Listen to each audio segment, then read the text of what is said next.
La combattante la plus proche de devenir la première championne française de l'UFC, c'est bien Manon The Beast Fiorot. Comme dit dans l'introduction de cette vidéo, elle aura la chance d'affronter Valentina Shevchenko à l'UFC 315 le 10 mai prochain à Montréal.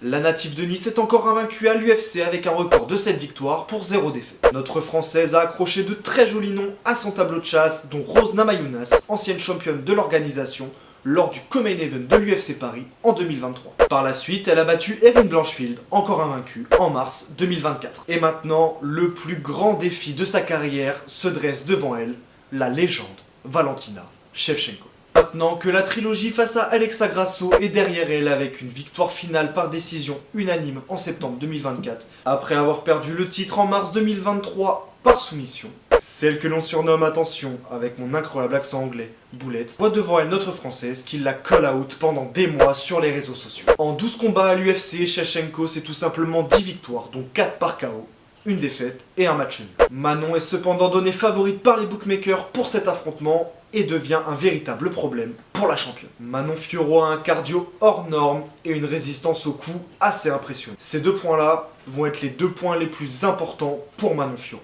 L'un des points qui pourrait faire pencher la balance du côté de la championne est le seul domaine dans lequel elle me semble supérieure à notre française, en plus d'être une excellente kickboxeuse. Cependant, Manon n'est pas en reste en termes de striking et a une puissance de frappe qui pourrait vraiment mettre en difficulté Valentina Shevchenko. Mon pronostic pour ce combat est donc une victoire de Manon Fiorot par décision unanime, ce qui ferait d'elle la première championne française de l'histoire de l'UFC.